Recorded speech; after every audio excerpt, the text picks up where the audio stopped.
You said the second taste is what really determines it, so I'll give you The first taste is also The good. first taste is great. Don't let anybody tell you different. It's a lie. Like, enjoy the whole bottle. You know what I mean? Today on the Clever Ferrets, we are testing 2 barrel proofs, both A batch. I happen to have A 122, and Chaston has A 123. So I have 122. He has 123. I also have a couple back here in the back. I have a C batch, which is amazing, which is why it's still super full. And I have a B batch that's okay, and that's why it's more drink, because it's just okay. And then you have about 500 different barrel proofs because you're insane. But I thought it would be fun to just see the differences between these 2 A batches. A is a pretty good batch. I would say my level goes. C batches have, for some reason, been phenomenal for Elijah Craig barrel proof. And then A, and then B. But mine is 120 proof, 120.8, and yours is 125.6. That's a beefy boy. Beefy boy. Yeah, that'll wake you up. We've only barely tasted this, and then I put it away. So many other things to taste, and then you just unwrapped that. So let's just start with the lower one. So we'll start with my A122. Just get this. For tastings, try not to skimp. You got to have at least a couple of tastes, a couple of sips. Man, gosh. Oh my gosh, dude, that's so dark and deep and smells like you just stuck your nose in a tree. Licked a piece of oak wood. Now, to give people even further context, I actually spit on this when I put my nose on. I'm actually from Kentucky. I have been embedded in bourbon for a large part of my life, or what I would like to think is a large part of my life. And then, growing up near the mountains. And Chaston also grew up in the mountains, not in Kentucky, but close enough. You have the visitor's pass to Kentucky anytime you want in the Appalachians, basically just right there, cutting across Tennessee, just jumping over. For context, I'm from the mountains of North Carolina. So I'm from Moonshine Country. Moonshine Country. So I've got you guys covered there. An honorary member of the Kentucky Bourbon Society. Yes. Let's just give it a taste. Yep. Ding it. That's got some punch. Yeah, that is beefy. Okay, it's good. It's good. The Elijah Craig's, all in general, even the small batch is really good. So if you're just getting into bourbon, or if you've been experiencing different bourbons and you came across Elijah Craig and you're like, what's that about? And then you Googled and YouTubed this video or something. The barrel proofs are obviously higher proof. They're extremely beefy. Also down here, uncut, straight from the barrel, right? So single barrel right from the barrel. They're just, golly, it's like intensifying what the small batch is already good. It's just intensifying that to 5 more levels. Massive oak, massive proof, but it's a little bit viscous. Maybe not as viscous as Booker's is back. Yeah. But yeah. I mean, that's typically what you get with these barrel proofs. I mean, like you said, uncut, not been watered down in any way to bring the proof down. It's just whatever it was in the barrel. Just give me what's in the barrel. Stop putting water in it.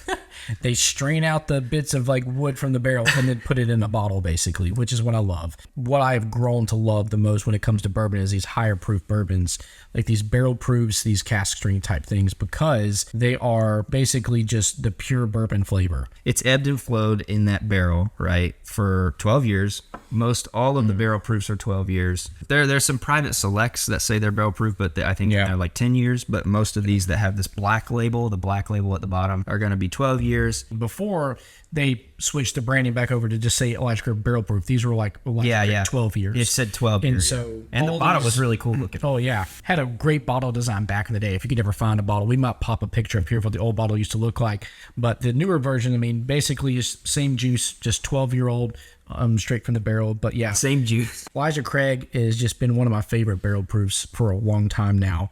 And I mean, they do everything right. I mean, it's got that oakiness that you want. It's got that. There's the sweet flavors, right? There's some cherry-ish. Yeah, you get those cherry-ish. Sometimes those nice deep caramel type toffee flavors in there as well.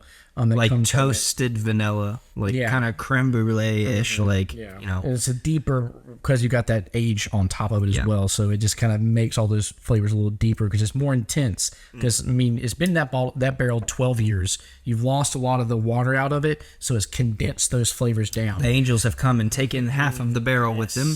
The angel share. Always got to remember the angel share. It's good though, but yeah, this So good. It's so warm, and it warms my heart in two ways. Not just because it's bourbon and it's actually literally making my body hot, but also just makes me feel nice inside. Like the bourbon is giving me a hug. We should open this up a little bit more. I know we don't have too many of these. I've got a bottle. Just for context, I probably have about 8 barrel proofs. I have seven or eight. I have 7 or 8 different batches, but I have got probably 13 or 14 bottles of barrel proof at home. That's not including the probably case of toasted barrel that I have. Yeah, I almost have a case of toasted barrel, but you have way more barrel proofs. Another video we'll do is, and should you use good bourbon in cocktails? Because that's a whole big debate. With these bee batches, I have used this a couple times in an old fashioned for like a barrel proof old fashioned. And that's what Foundation does a lot, is they'll do that barrel proof old fashioned. Yeah. And it is amazing. Yeah. Again, a topic for a different video, but if you're thinking right off the bat, like, I'm just not really a sipper. I'm not like a sipping person. And that's okay. You don't have to be. You will get there, because if you subscribe and become a ferret, you will be clever. And then when you become clever, you realize that you need to be drinking this straight. But if you want it in a cocktail, also fine. The barrel proofs are amazing. So especially if you're wanting a more alcohol forward old fashioned and you want the bourbon flavor too. And it is. It's very oaky in that old That's fashioned. Definitely going to be something that you're going to go for in that particular case. So I would like to try. God have mercy on us all. Get a tasting glass. we have a moocher. All bourbon is whiskey, but not all whiskey is bourbon, guys. It's an important. I think we should put that on a shirt. Oh my gosh, what is wrong with you? Oops. That hurt my brain just now. She does not normally drink barrel proof bourbon. You said the second taste is what really determines it, so I'll give you The first taste is also good. The first taste is great. Don't let anybody tell you different. It's a lie. Why would you? It's like spending $40 on a bottle, but then you just like wasted 2. Like, enjoy the whole bottle. You know what I mean? That does taste like bourbon. Now get out of here. Take the glass. It actually- Expert opinion for the day. I'm not. It does taste a little bit like coconut. You were drinking margaritas before this. Get out of the shot. Always smell your bottles before you, even if you're not an avid like straight bourbon sipper, before you mix it in that daggone Coke or whatever you're about to do with it, Dad. You need to smell it to appreciate what has gone into this. Oh my God! I just want to. Can I snick my? To give a little context for what he just stated about his dad mixing bourbon with Coke, his dad has mixed a William LaRue Weller with Coke. I'm never letting that down, my old man. He's come a long way. He's come a long way, but that William LaRue Weller is like, it literally hurts my stomach. Anyway. Dude, that is such a good sound. It smells better than it did in the bottle. Oh, it did. It's kind of a little tough to smell the bottle, but can you guys smell this? That will clear the nostrils for sure. Yeah, it's just like the best medicine ever. You know, back in the day, doctors were prescribing like take 2 ounces in the morning and then take 2 ounces at night, literally on the bottle. So alcohol is illegal now? Wait a minute, this is medicinal. We can sell this. That's how a lot of distilleries got to stay open during the whole prohibition. Maybe a topic for another video.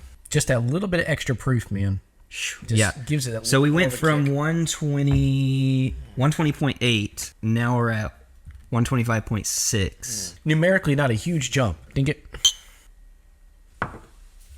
That's so good. The extra proof somehow making it even smoother. Oh yeah. Would you agree that from this one to this one, this is actually somehow smoother? Now, this is our fourth, whiskey of the night. However, similar notes, similar strength. But the smoothness from this to this, I don't get that same harshness in the 125. Yeah, I mean, you would have a little bit of fear, like if you're worried about like that extra burn going up to like this high of a proof of alcohol. Because I mean, typically if you said most people have that fear, I would say like there would be a very valid fear of just like it's just gonna burn and that's it. There's not gonna. Yeah, you see that proof. You see 62. So we look at proof a lot, but a lot of people look at percent, which is it's the same crap. So 62.8. If you're 16 trying to party, please do not touch this bottle. Like, first of all, just based on principle, stop doing that. And second of all, this is going to put you in the hospital. 62.8% is a lot of proof. And you're saying it is a valid fear. I mean, people might see this and be like, no, that's going to burn my mouth off. Oh, yeah. So, like, you're thinking alcohol by volume. 62.82% of this is alcohol. Like, that's a lot of alcohol. Yeah, you would think that it's just going to be pure burn, There's not really be a lot of flavor there. Like I'm thinking back to the my party days back in the day, like Everclear. You're like, this is rubbing alcohol. Everclear you could probably put in your car and it would get you anywhere. It would go, yeah. You'd be fine. But this equal kind of level of proof of 125 proof here, 62% alcohol. You think that's a lot, it's going to be a lot of burn. I have been continuously just surprised by every barrel proof or higher proof alcohol that I've tried within this range of bourbon of how smooth that they are. Yeah. You get a little bit of that burn, but for the most part, it's nowhere near as noticeable as what you think it would be.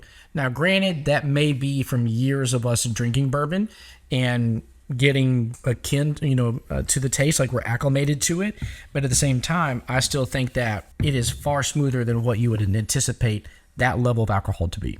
Yeah, this kind of more premium bourbon, I would say, if we want to use the word premium, it's kind of a dirty word, but more rarity bourbon is so good in a cocktail is because of that smoothness and because of the intense flavor. And I'm not saying that there aren't good cheap bourbons that are high proof, like that old Granddad 114 is on our top 5 best budget bourbons because it's $26 and it's 114. This has so much character in it for it to be such a high proof that people shouldn't have that fear of it being burned. And if we were going to go all out, typically what we would do for tastings, if we were going to go all out, is have a little dropper with some water. We would give the first taste without water, and then we would give the second taste with a drop or two. And it just cuts, that intensity a little bit. It cuts that proof a little bit more. Yeah. And it can bring out a lot more notes. Usually when you go to a distillery, sometimes they will have they'll say mix a little water in it, and it'll give you a little bit of that. That's how we did Four Roses, was we always had a little dropper with water, and so we would take each one we would taste, and then he would say, okay, put a little. So that's how everybody does it. Yeah. And this is one where in the past we have cut it with water, a couple drops, and it's still been really, really good. Oh yeah. So there's almost no fear. You can't go wrong with one of these. If you do get a bottle of this, and you're like, man, this is a little bit hot. I would say don't feel bad to add a little bit of water. Yeah. I think there's some bourbon purists who are just if you add water to something like this, it's almost like sacrilege. But I would say, I think you can. I don't see any reason why there would be anything wrong with doing that. One of my favorite daily sippers is Wild Turkey Rare Breed. It's a great one. And it's also very beefy. Yeah, within that barrel proof type range is typically around 110, 115, somewhere within that range typically. Yeah. And it can be a little bit hot.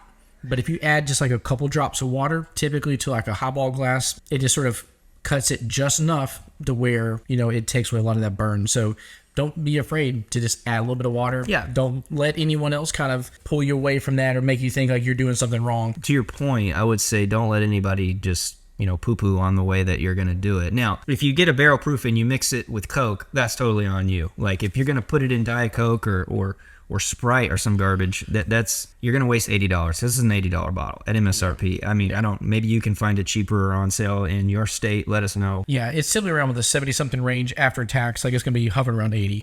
I mean, it used to be back in the day whenever I was first getting into bourbon 10, 12 years ago, it was around 60-something bucks.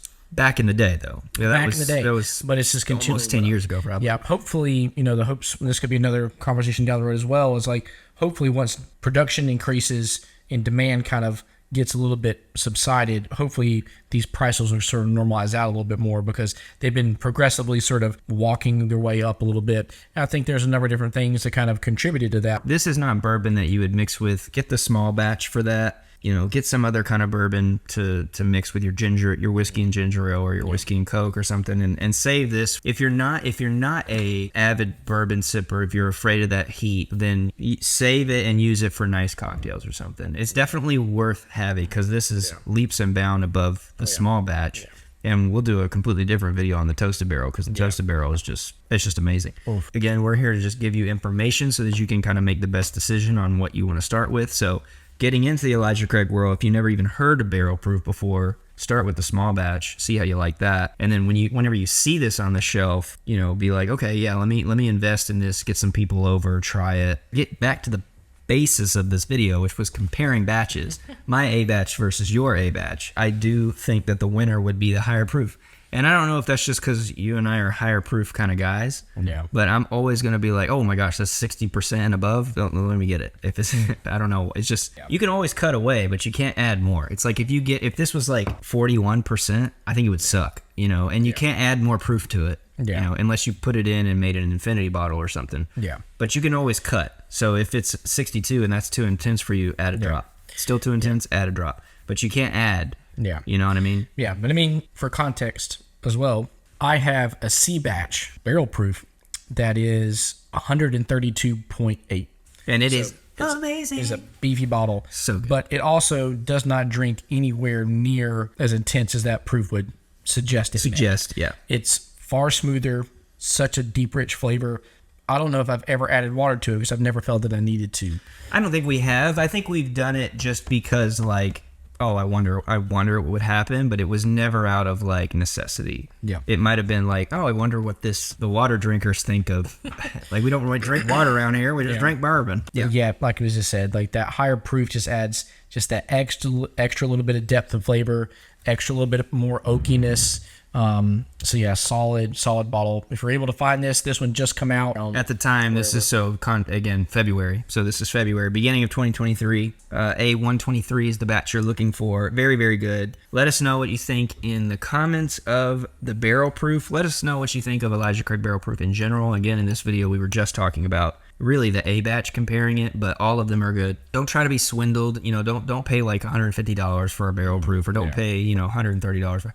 Wait for it to be like between 70 and 80. I think that's a fair price. It's a very good bourbon for that price. If you want to become a clever ferret, please hit the subscribe button. Bourbon is a lot of money, and we like drinking a lot of money, and we would like some more so that we can have more bourbon. If that is something that you're into, please hit the subscribe button and share this with all your bourbon drinking friends. Please go subscribe. have a drink. Let us know what you're drinking. Yes, please. Subscribe and have a good day.